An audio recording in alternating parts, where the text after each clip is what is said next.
तो शुरू करते हैं आज का क्लास। देखिएगा यहाँ पे हम ना अभी पैरेलल लाइंस का डेफिनेशन लिख दिए हैं, ज़रा एक बार तुम लोग देख लो।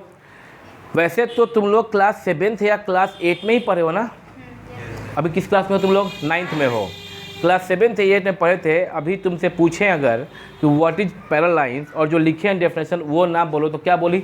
सिंपल सा definition, Two lines which never meet each other at the two lines which never meet which never meets each other each other in a plane. in a plane is are called parallel lines. Simple definition है, काफ़ी है, जरूरी नहीं कि जो हम लिखे वो बोलो। अब इसको चूंकि लिखवा रहे हैं, सिस्टम से पढ़ा रहे हैं, तो थोड़ा इसको अच्छे से लिख दिया है कि टू लाइंस, ऊपर दिखा जा रहा तुम लोगों को, two lines are said to be parallel if they do not intersect. दो लाइन कहा जाता है parallel if they do not intersect each other at any point. यहाँ तक बात खत्म नहीं की है, आगे क्या लिखे? While they are extended in both directions to infinity. यहाँ टू इन्फिनिटी के बजाय चाहे तो टू इंडेफिनेटली, मतलब इनडिफिनिट तक उसको खींचते रहें अगर, तब भी नहीं कटना चाहिए, ये कहने का मतलब है। तो ये बस उसी, ये क्या हुआ फिर से 8 हो गया, ये क्या हो गया? 8 हो गया कि आप उसी डेफिनेशन को कैसे बोल रहे हैं। जो आयुषी झा भी बोली उसी को हम थोड़ा सा और क्या कर दिए, लंबा चौड़ा लिखवा दिए, ताकि थोड़ा सा सुविधा हो रहा है फेंकने में तुम लोगों को। जब एग्जाम में लिखोगे कहीं पे बताओगे कोई तो थोड़ा ढंग का, नहीं तो जैसे आयुषी झा बोल दी मतलब वही है पर तुरंत ख़त्म हो गया है ना, तो सामने वाले को इम्प्रेस नहीं कर पाए उतना ज़्यादा।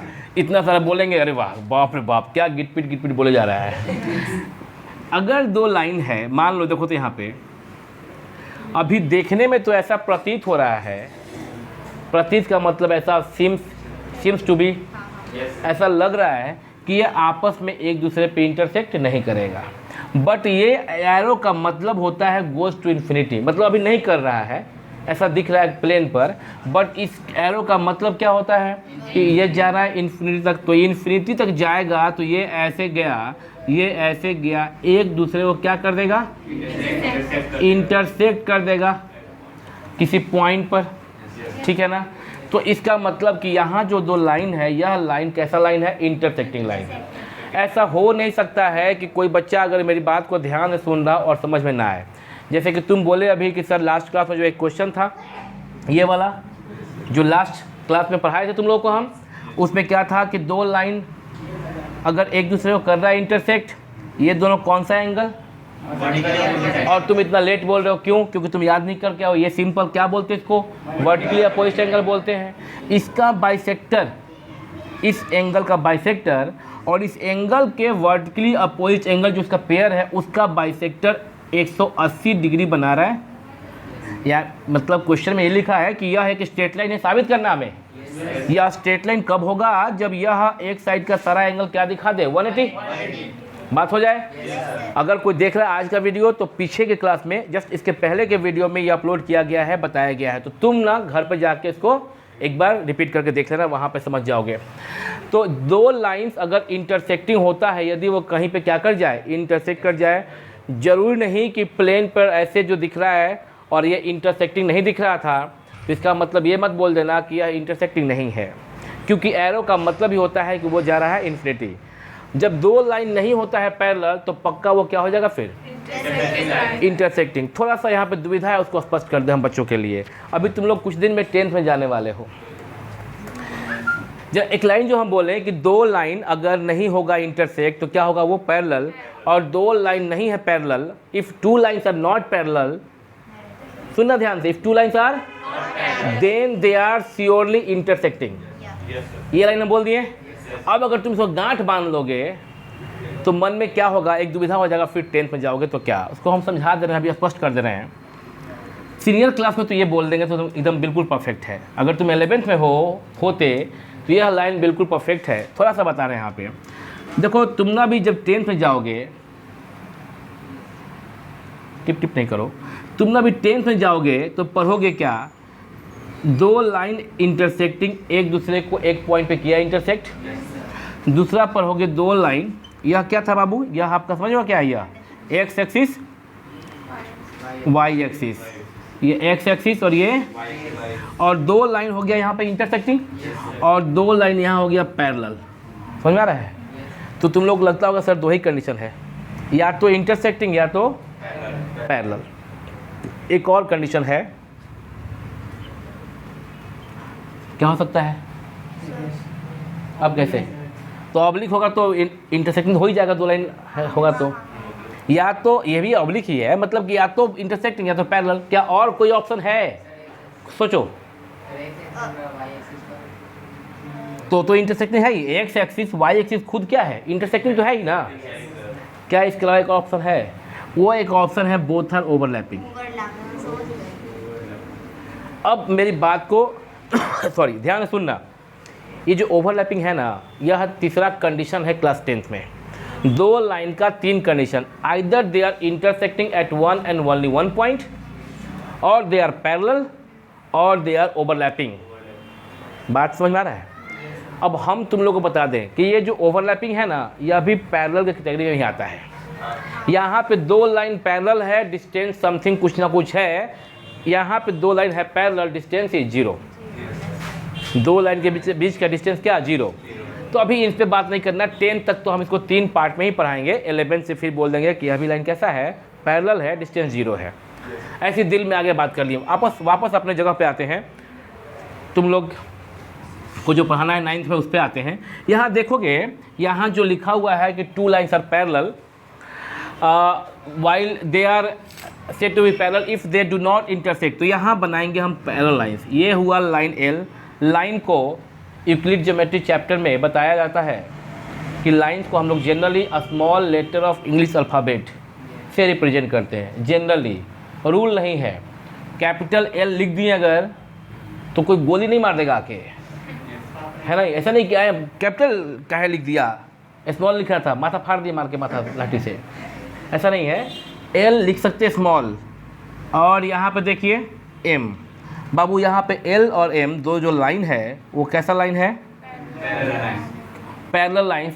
To lines L and M are said to be parallel if they do not intersect each other at any point while they are extended to infinity in both the direction.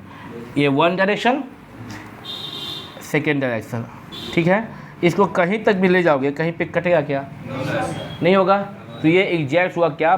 Parallel lines. अब यहाँ पे symbolically पढ़ेंगे, if line L is parallel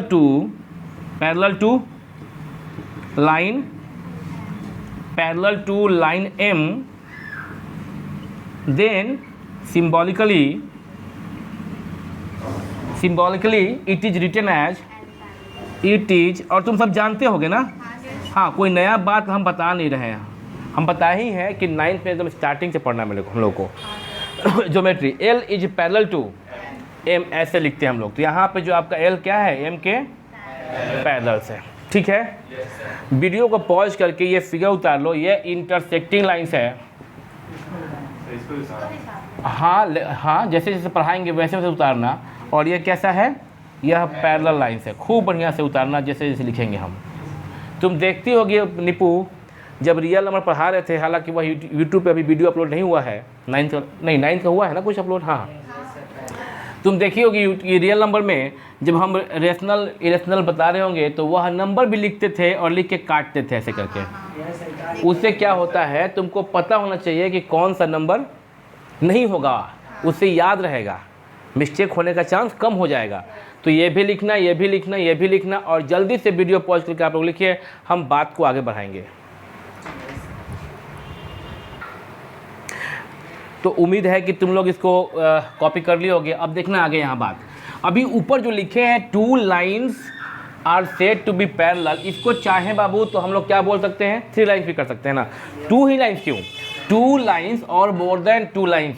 कभी कभी क्या होता है, देखो डेफिनेशन पढ़ाते वक्त लिखे हैं 2 लाइन, सुंदर लगता है बोलने में, लेकिन रियलिटी क्या है कि अगर तुम एक जगह तुमको 3 लाइन मिल गया, जैसे कि एल, एम और ये एन, तो यह 3 लाइन भी पैरेलल है सब आपस में। और लिखें कैसे इसको? L is parallel to M is parallel to N. यह भी तीनों लाइन को दोनों ही डायरेक्शन, राइट एंड लेफ्ट, दोनों ही डायरेक्शन में अगर तुम कहीं इसको एक्सटेंड कर दो, यह आपस में इंटरसेक्ट नहीं होगा।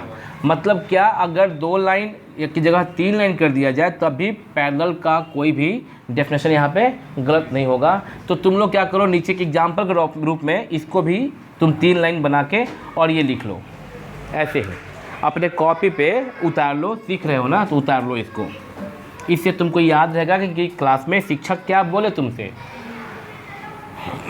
ये 3 लाइन बना के उतार लो। बात करेंगे ट्रांसवर्सल की। ट्रांसवर्सल भी तुम्हारे लाइफ में नया नहीं है, याद है? यह भी तुम 8 में या 7 के ज्योमेट्री में पढ़ के आए हो। ट्रांसवर्सल भी तुम्हारे लाइफ में कोई नया नहीं है। हम बार बार कह रहे हैं कि ज्योमेट्री जो है 9th का एकदम स्टार्टिंग से पढ़ाया जाता है। जो 7th में पढ़ के आए हो, 8 में पढ़ के आए हो, उसी का रिवीजन भी है और फिर काफ़ी बड़ा कर दिया गया। रिवीजन करने के साथ साथ सिलेबस को काफ़ी बड़ा कर दिया गया। ज्योमेट्री में थ्योरम भर दिया गया है और थ्योरम प्रैक्टिस का चीज़ है। जो लोग थ्योरम घर पे बैठ के करेंगे प्रैक्टिस, वो सीखेंगे, वो लिख पाएंगे, उनको याद होगा। हालांकि क्वेश्चन के रूप में थ्योरम बहुत ही कम हो गया है आज के डेट में एग्जामिनेशन में, और अभी तो कोरोना काल चल रहा है तो पता नहीं कैसे क्या होगा। चलिए देखिए यहाँ पे ट्रांसवर्सल के बारे में सबको याद है। ट्रांसवर्सल इसको कैसे डिफाइन कर सकते हैं, पहले यहाँ समझें क्या है ट्रांसवर्सल। देखो बाबू, ये है 2 लाइन L और M, एक दूसरे के क्या हुआ, पैरेलल। अगर एक तीसरा line, if a line intersects 2 or more than 2 or more than 2 parallel lines at distinct points, at, क्योंकि डिस्टिंक्ट पॉइंट्स ये वर्ड को नहीं ऐड करें तो देखो कैसे बनता है ये। अगर ये, लेकिन वो पैरेलल होगा ही नहीं। एक ट्रांसवर्सल जो है वह 2 लाइन को अगर सेम पॉइंट पे काटेगा तो यह लाइन आपस में पैरेलल होगा ही नहीं। इसलिए एक वर्ड जोड़ दिया गया है कि when 2 or more than 2 lines intersect by another line at distinct, 2 नहीं बोलेंगे, कहीं 2 भी हो सकता है और फिर 3 भी हो सकता है, तो सिर्फ बोलेंगे at distinct points, then this line is called transversal line. इस लाइन को क्या बोलते हैं हम लोग, ट्रांसवर्सल कहते हैं इसको। और ट्रांसवर्सल को हम लोग जनरली स्मॉल t से रिप्रेजेंट करते हैं, जनरली करते हैं। चाहे तो कोई T1 T2, अगर एक ही क्वेश्चन में 2 ट्रांसवर्सल हो, फॉर एग्जांपल यहाँ देखो, ये देखो ऐसे और ये देखो, ये 3 लाइन ट्रांसवर्सल हुआ, सॉरी ये 3 लाइन हुआ पैरेलल। क्या वीडियो में यहाँ तक आ रहा है? yes, अगर एक हुआ ट्रांसवर्सल ये और एक हुआ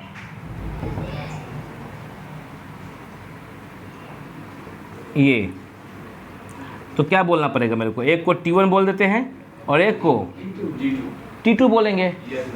L यहाँ पे L बोले, इसको M बोले, इसको N बोले, ठीक है ना। L M 2 लाइन, 2 लाइन्स को एक तीसरा लाइन काट रहा है। अगर कहाँ पे, 2 डिस्टिंक्ट पॉइंट पे काट रहा है। माना कि पॉइंट नाम दे रहे A, यहाँ पे B, ठीक है। यहाँ पे नाम दिए क्या, A B C, यहाँ पे नाम दिए A पे काटा, B पे इंटरसेक्ट किया, C पे किया। यहाँ पे नाम दे रहे P Q R। खूब बढ़िया समझ रहे हो तुम लोग।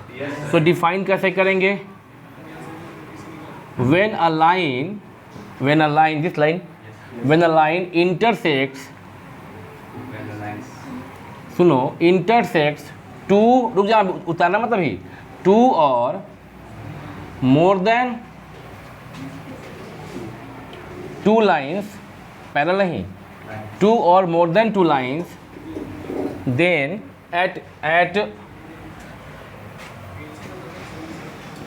at distinct points, then this line is called transversal. Is called, copy कोई नहीं करोगे जब तक नहीं बोलेंगे, इज कॉल्ड ट्रांसवर्सल। अभी मेरा बोलना ख़त्म नहीं हुआ, जब मेरा बोलना ख़त्म होगा तब तुम लिखना शुरू करोगे और उसके बाद तुम्हारे जहन में कोई सवाल शायद नहीं रहता है या कम रहता है। अब देखना, डेफिनेशन है कि when a line intersects 2 or more than 2 lines at distinct points. तो ऐसा तो कहीं जिक्र नहीं है, कि वह पैरेलल को ही कट हो। तो जैसे ही चूंकि तुम लोग 8 पास आउट हो के आए हो, एग्ज़ाम दिए थे कि कोरोना में निकल गए थे तुम लोग? एग्ज़ाम पहले हो चुका था तुम लोग का। अच्छा, 10th बोर्ड का और 12th बोर्ड का एग्ज़ाम ज़िंदगी में पहली बार नहीं हुआ मेरी ज़िंदगी में, उसके पहले का पता नहीं, शायद कभी ऐसा नहीं हुआ होगा। तो अभी जो तुम लोग देख रहे हो कि यहाँ पे लिखा है when a line intersects 2 or more than 2 lines, तो देखना एक्चुअली क्या हो रहा है कि ट्रांसवर्सल कहते किसे हैं। ट्रांसवर्सल का नाम सुन के बच्चे के मन में ख्याल आता है। अब दिमाग रहते हुए ख्याल मन में क्यों आता है? बच्चे के दिल में ख्याल आता है ना, क्या कि अच्छा 2 लाइन है पैरेलल और एक क्या होगा ट्रांसवर्सल। तो गौर फरमाइएगा, यहाँ देखना, यहाँ पे दिखाई दे रहा है सब कुछ।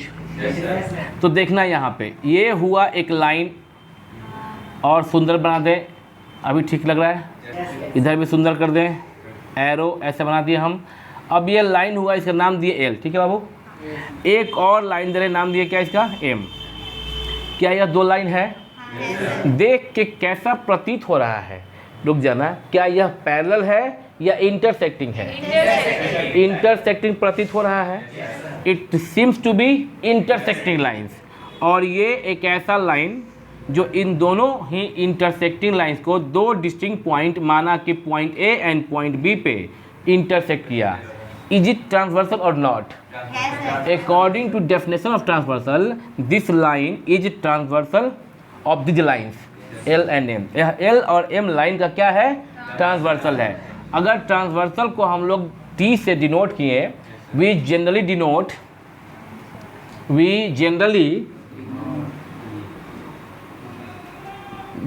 द ट्रांसवर्सल बाय टी, ठीक है ना। लेकिन रूल नहीं है, जनरली वर्ड का मतलब कि रूल नहीं है। नॉर्मली हम लोग इसको टी से करते रिप्रेजेंट। जरूरत पड़ने पर नामकरण उसका किया जा सकता है, अलग अलग नेमिंग उसका आप बदल सकते हैं। ये टी है और ये ये 2 लाइन है, तो ये ट्रांसवर्सल हुआ बाबू। यह 2 पॉइंट पर ए और बी पर कट किया, ठीक है ना। अगर ये लाइन ऐसा होता, एक लाइन ये है, एक लाइन ये है और एक लाइन ये है, जाहिर सी बात है तीनों में से कोई नहीं है पैरेलल। ना एल एम के है पैरेलल, ना एम एन के है पैरेलल।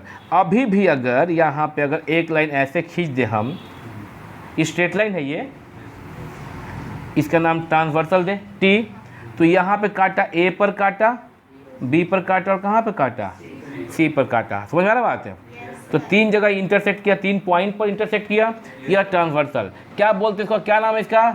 ट्रांसवर्सल नाम है। किससे करें रिप्रेजेंट? स्मॉल टी से, ठीक है ना। तो बात यह है कि 2 लाइन आइदर इंटरसेक्टिंग लाइन्स और पैरेलल लाइन्स, 2 लाइन हो या 2 से अधिक लाइन हो। अगर कोई अलग से कोई लाइन ऐसा आया जो उन सबको कट कर रहा है, इंटरसेक्ट कर रहा है अलग अलग पॉइंट पे, तो that new line is called transversal of the given lines. Simple है ना। अभी तो जिंदगी में कभी कंफ्यूज नहीं होगे कि पैरेलल की इंटरसेक्टिंग कंफर्म हो गया, 2 की 3। अच्छा, मान लो 3 के बजाय 4 लाइन होता, तब क्या नाम होता? क्योंकि लिखा हुआ है 2 और मोर देन 2 लाइन्स। समझ में आ रहा है? तो 3 के बजाय 4 हो या 14 हो, 4 को कहते हैं 4, 14 को कहते हैं 14। समझ में आ रहा है? हाँ, कुछ लोग कहेंगे कि हमको हिंदी नहीं आता है, 14 बोलिएगा तो नहीं, कुछ लोग कहेंगे, तुम कुछ लोग नहीं हो।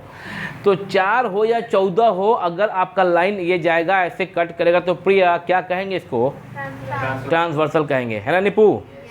काजल, आयुषी, झा, सब लोग समझ रहे हो क्या? जरा वीडियो को पॉज कीजिए और इसको कॉपी कीजिए, बात करते हैं आगे।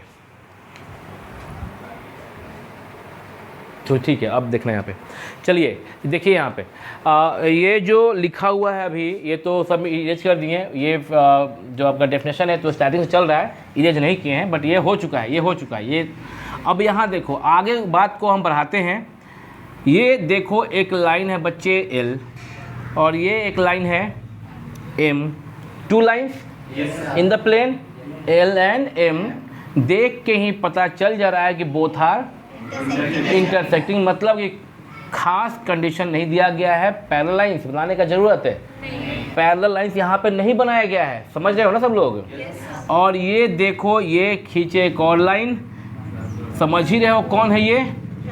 This line is called transversal. अगर हम इसे स्मॉल टी से, स्मॉल लेटर टी से रिप्रेजेंट करते हैं यहाँ पे, अगर दो लाइन को either intersecting or parallel, either intersecting or parallel, बस दो लाइन होना चाहिए, कैसा भी दो लाइन को अगर एक ट्रांसवर्सल कट किया, तुम्हारे सुविधा के लिए हम एक जगह इंटरसेक्टिंग और एक जगह पैरेलल बना कर दिखा दिए।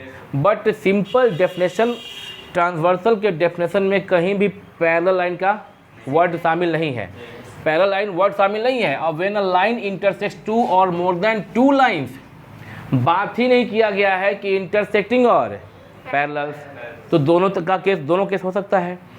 तो यहाँ पे अगर दो लाइन है और एक ट्रांसवर्सल टी है, तो दो लाइन को अगर एक ट्रांसवर्सल टी दो डिस्टिंक्ट पॉइंट पर जब इंटरसेक्ट करेगा तो कितने एंगल बनेंगे, कितने एंगल बनेंगे?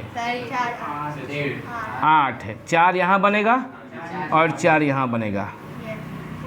कितने एंगल थे? 8। यहाँ पे इसको अगर एंगल 1 बोलो, इसका नाम नेमिंग कर देते हैं हम बाबू, यहाँ पे एंगल 1 एंटी क्लॉकवाइज। अब इसको याद रखना, अब कोई रूल नहीं है यहाँ पे कि 1 किसको बोले और 2 किसको बोले, कोई रूल नहीं है। सुन रही हो ना, बोल रहा हूँ मैं, कोई रूल नहीं है कि 1 किसको बोले और 2 किसको बोले, लेकिन हम लोग आपस में बात कर लेते हैं कि हम लोग 1 किसको बोलेंगे और 2 किसको बोलेंगे।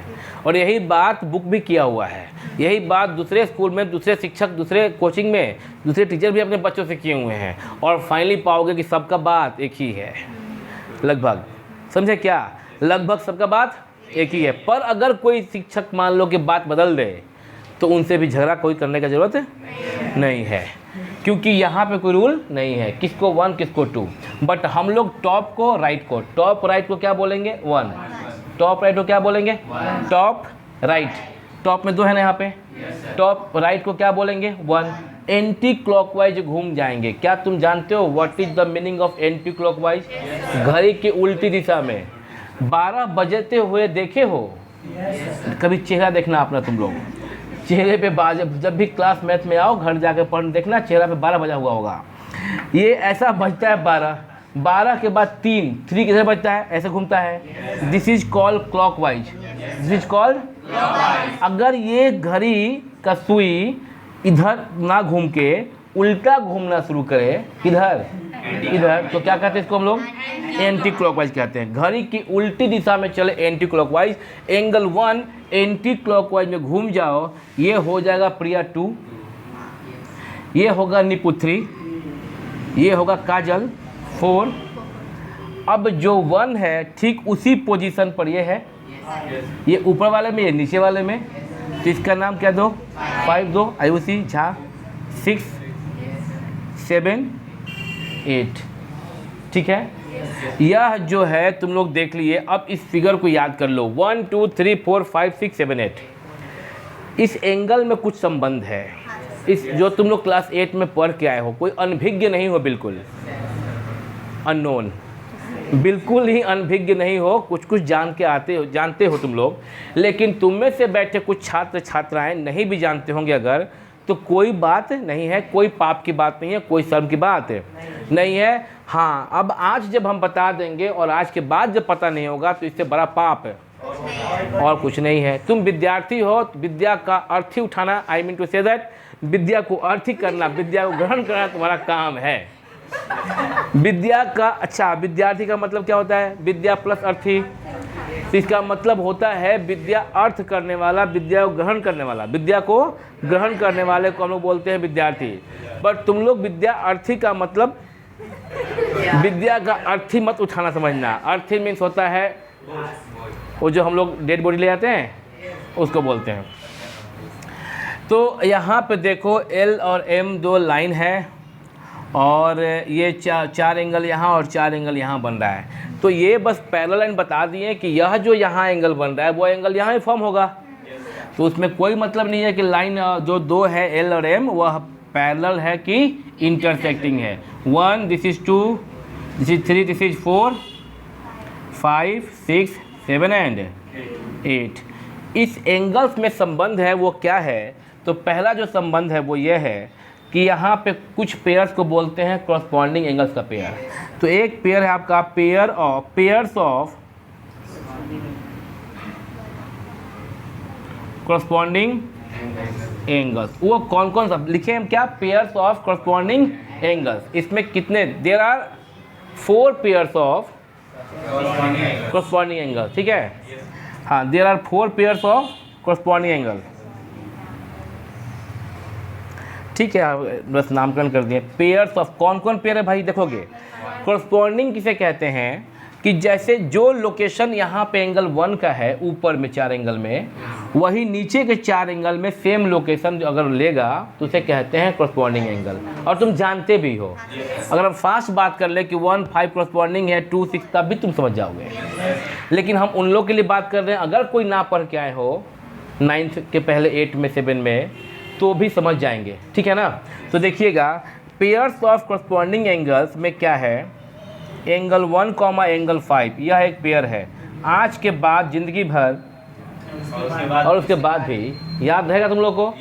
1 का जो लोकेशन है यहाँ पे टॉप में राइट में, नीचे में 5 का वही पोजीशन है क्या? जो तुम्हारा हाल है वही मेरा हाल है। एंगल 1 एंगल 5 सेम जगह पे है क्या? Same here. एंगल 2 के बदले में नीचे में कौन है? उस लेवल का, उस औकात का कौन है? एंगल 2 कॉमा एंगल 6 एक जगह है। लोकेशन सेम है इसका, बस एक जैसा है। 3 के बदले में कौन? तो उम्मीद है कि तुम सब तो समझदार निकले। एंगल 3 कॉमा एंगल 7 और एंगल 4 कॉमा। बोलो प्रिया, हाउ आर यू? क्या तुम समझी? तुम कैसी हो? तुम समझ गए क्या? Very good. नंबर 2 में अब हम लोग करेंगे, यानी कितने पेयर हो गए बाबू? There are 4 pairs of corresponding angles when 2 lines either intersecting or parallel are intersected by a transversal, then 4 corresponding angles. There are 4 corresponding angles form. 4 corresponding angle form हो जाएंगे। 4 pairs of corresponding angle formed. तो ये 4 pair मिल गए। अगला pair जो है लिखेंगे किसका हम लोग? Pairs of alternate interior angles. देखो ऑल्टरनेट इंटीरियर किसे कहते हैं? जेड टाइप बनता है, हम समझे? जेड टाइप बनता है, एक उल्टा जेड बनता है ऐसे, है ना? जेड टाइप से ये बना, देखो तो जेड बना। इस यानी कि एंगल 3 और एंगल 5 आपस में कहा जाता है ऑल्टरनेट, और एक वर्ड क्या है? इंटीरियर। अच्छा, इंटीरियर में कितने एंगल? 4 एंगल। कौन कौन? एंगल 3, एंगल 4, एंगल 5 और एंगल 6। इंटीरियर समझते हो? अंदर का। एक्सटीरियर बाहर का। इसमें एक्सटीरियर कौन कौन है? 1 2 7 और 8, है ना? इंटीरियर कौन कौन सा है? 3 4 5 6। इंटीरियर में ऑल्टरनेट इंटीरियर, ऑल्टरनेट का हिंदी मीनिंग होता है एकांतर, एक का अंतर, द डिफरेंस ऑफ 1। ऑल्टरनेट, है ना? ऑल्टरनेट का हिंदी मीनिंग, यहाँ पे हिंदी मीनिंग से मतलब नहीं था। ऑल्टरनेट समझने से मतलब है सिर्फ कि ऑल्टरनेट किसे कहेंगे, तो 3 का ऑल्टरनेट एंगल 5 कहा जाएगा, एंगल 3 का ऑल्टरनेट एंगल 5 कहा जाएगा, और 4 का ऑल्टरनेट एक वर्ड शामिल है इंटीरियर। तो angle 3 and angle 5 Z type का बना ना, ये कोना और ये कोना। तो पहला हो गया एंगल 3 कॉमा एंगल, और दूसरा पेयर हो गया आपका एंगल 4 कॉमा एंगल 6। मेरी बात समझ में आ रही है क्या? एंगल 4 कॉमा एंगल, ये हो गया ऑल्टरनेट इंटीरियर। आमतौर पे आपके पुस्तक में ऑल्टरनेट के बाद चल जाते हैं हम लोग कहाँ पे? इंटीरियर पे, सॉरी कोई इंटीरियर पे। अभी 8 के बुक में, 7 के बुक में आमतौर पे corresponding angle, alternate interior angle, और तब बात करते हैं को इंटीरियर की। थोड़ा बात कर लें ऑल्टरनेट एक्सटीरियर एंगल्स की। Pairs of alternate exterior angle,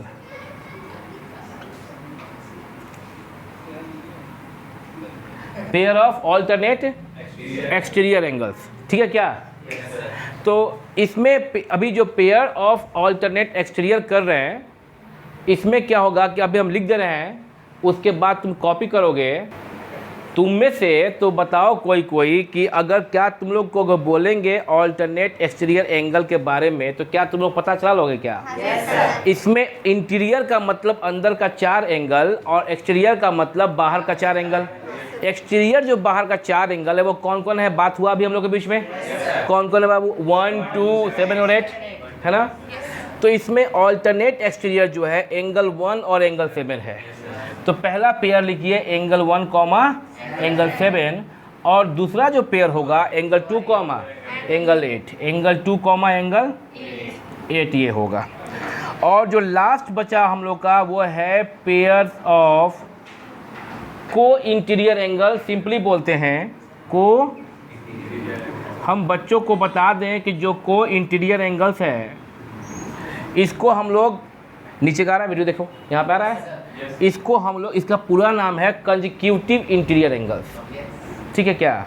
और इसको हम लोग किसी बुक में तुमको मिलेगा, इसको तुम लोग अलाइड एंगल्स भी कहोगे। क्या कहोगे? अलाइड एंगल्स भी कहते हैं, आ रहा है, इसको हम लोग अलाइड एंगल भी कहते हैं। पर तुम्हारे सीबीएसई बोर्ड के पुस्तक में इसको पेयर्स ऑफ को इंटीरियर एंगल से ही बोला जा रहा है और तुम लोग भी इसी नाम से जानते होगे। तो पेयर ऑफ को इंटीरियर एंगल्स में कौन कौन है? को इंटीरियर, को का मतलब ही होता है विथ टुगेदर, जैसे कि कोऑपरेशन, को एजुकेशन, जब भी यूज किया जाता है को तो वहाँ पे मीनिंग होता है विथ और टुगेदर, है ना। को एजुकेशन सह शिक्षा होता है ना, कोऑपरेशन, कम्युनिकेशन, क्या बोलते हैं उसको? कम्युनिकेशन, वही भूल गए हम। और क्या बोलते हैं? और कोई वर्ड होगा? कॉम्बिनेशन बोल रही बच्ची। ऐसा बहुत सारा वर्ड है सीओ जिसमें आगे हो, कम्युनिकेट करना, कम्युनिकेशन करना, या फिर कोऑपरेशन करना, या को एजुकेशन, कोएफिशिएंट, इन सब का मीनिंग कहीं ना कहीं विथ टुगेदर से है ना। समझ रहे हो क्या? तो अभी जो देख रहे हो क्या पेयर्स ऑफ को इंटीरियर, तो ये ठीक है, ऐसे ही बीच में बोल दिए, वैसे टीचर हम मैथ के हैं, इंग्लिश के नहीं हैं। को इंटीरियर, हाँ बोलो, आ रहा है कोई नया वर्ड? ठीक है, को इंटीरियर एंगल्स। तो इसमें कौन कौन हो गया? 3 और 6, देखो यहाँ पे एंगल 3 कॉमा एंगल 6, और एक और पेयर कौन है? Angle 4 comma angle 5। ये जो तुम देख रहे हो यह इसका पेयर हो गया को इंटीरियर का। यहाँ बीच में एंड लगा दो, बीच में एंड लगा दो, और यहाँ पे लास्ट में एंड लगा दो। मीनिंग क्या क्या हो गया? कितने पेयर्स हैं कॉरस्पॉन्डिंग एंगल्स के? 4 पेयर्स हैं। कितने पेयर्स हैं ऑल्टरनेट इंटीरियर एंगल के? 2। कितने पेयर्स हैं ऑल्टरनेट एक्सटीरियर एंगल्स के? 2 पेयर्स हैं। और कितने पेयर्स हैं को इंटीरियर एंगल्स के? 2 पेयर्स हैं। कितने आदमी थे? 2। और तुम इतने, फिर भी वापस चले आए। याद कर लेना तुम लोग इसको पूरा।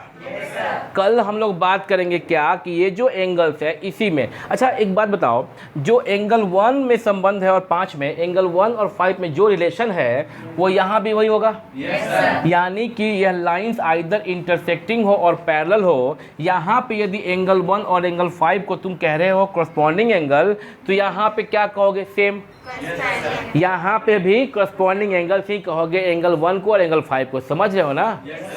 और यहाँ पे भी 2 और 6, 3 और 7, 4 और 8 पेयर्स ऑफ कॉरस्पॉन्डिंग एंगल्स ही होगा। यहाँ पे 3 और 5 पेयर होगा ऑल्टरनेट इंटीरियर का, सेम एंगल 4 और एंगल 6 होगा, ऑल्टरनेट इंटीरियर का ही होगा। कौन? 3, 4 और 6। ऑल्टरनेट एक्सटीरियर एंगल जो है वह होगा 1 और 7, और दूसरा पेयर होगा एंगल 2 और एंगल 8। जबकि को इंटीरियर का जो होगा पेयर वह क्या होगा? 3 और 6, 4 और 5। ये लिखे ना, 3 और 6, 4 और 5, ठीक है। तो जब लाइन होता है इंटरसेक्टिंग तब तो कोई संबंध नहीं खास, इसमें नाम तो पता चल गया, बट यही जो कॉरस्पॉन्डिंग एंगल्स का जो रिलेशन है, अगर लाइन हो गया पैरेलल तब इन सब के बीच में कुछ खास रिलेशन भी होता है जो तुम लोग को कुछ ना कुछ पता तो होगा ही। लेकिन जैसा बात कर चुके हैं कि हम लोग शुरुआत से पढ़ रहे हैं तो हम लोग इसको फिर से पढ़ेंगे ही। कल के क्लास में हम लोग इसके बारे में पढ़ेंगे कि कौन कॉरस्पॉन्डिंग एंगल किससे इक्वल होता है, यह कल के क्लास में बात करेंगे, ठीक है क्या? तो मिलते हैं कल फिर सेम टाइम पर, on same time on same channel. Pack up.